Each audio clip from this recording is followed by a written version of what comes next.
Chapter 23. Jameson Children's Center is the county facility that provides emergency foster care. Lenore Cole gives me a pamphlet. I read it, but get the distinct feeling that the place is probably for kids who have parents who hit them or don't feed them real food because they are too busy taking drugs or stealing something. As we drive up to the building, I put my index and middle fingers on my carotid artery just behind my ear to take my pulse. I know for a fact that my heart rate is in some kind of danger zone. We go inside. They are processing my paperwork. When I enter, I see that the doors have locks on both sides. They click shut. There are surveillance cameras in every room. People are watching. It is a big mistake for me to be here. All of a sudden, I have trouble breathing. I can't get air in and I can't get air out. I take a seat on a lime and purple upholstered couch and struggle to get a grip on my lungs. Someone's left a copy of the morning edition of the Bakersfield News Gazette on the elephant-shaped metal coffee table. A photograph takes up most of the space above the fold. The headline reads, "Fiery car crash claims 2 lives, third person in a coma." Below the caption, I see my dad's demolished pickup in pieces and burned black, conjoined with a mangled medical truck.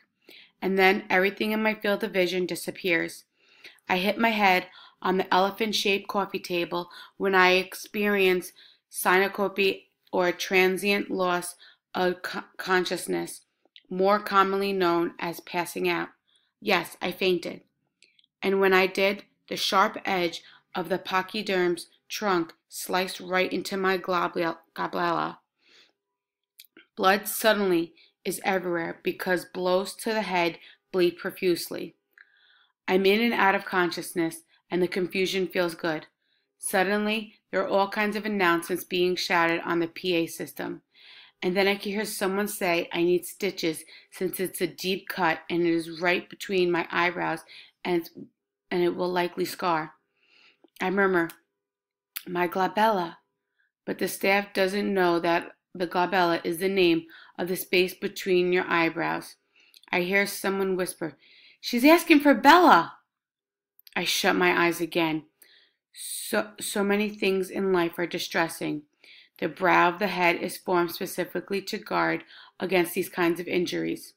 It is bone, and like the bumper of a car, is designed to take a blow.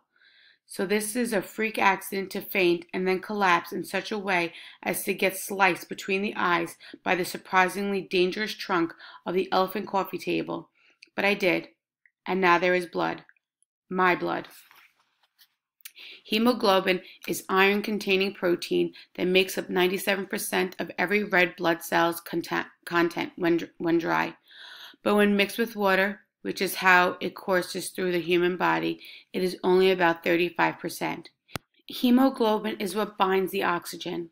Now that Jimmy and Roberta Chance are gone, what binds me to this world? They take me to Mercy Hospital because I'm a 12-year-old girl and they don't want me to have facial disfigurement. At least, that's what I hear someone whisper in the hallway. The nurse at Jameson puts a bandage over the laceration and asks me to hold an icy compress on my wound, which I do. And then Lenore Cole and I get back in her car and drive together to Mercy Hospital. Twice she asks if I'm still bleeding, and I'm wondering if she's worried about her upholstery. It would look pretty messed up to be a social worker and have dried kid blood as a permanent stain in your vehicle. They didn't request an ambulance because it wasn't that kind of injury, but I wouldn't have minded riding in one. At Mercy, I sit in the waiting room of the ER, and it doesn't take much to realize that this place doesn't have double locks on the doors or surveillance cameras everywhere like at Jameson. I get 9 stitches. The old me would have asked for 7 because that was my number, but the doctor puts in 9. I don't say anything when he tells me. It now looks like I have a caterpillar between my eyes. Yet this is not the most important thing that happens after I collapse onto the now established as dangerous elephant coffee table. Because after I have a drink of water and for the 4th time view my medical chart, I ask to use the bathroom. I tell Lenore Cole that I'll be right back, and the woman believes me. I don't go down the hall to the restroom. Instead, I take an elevator up to the third floor and then walk to the other wing of the hospital and use the back stairs to get to the cafeteria.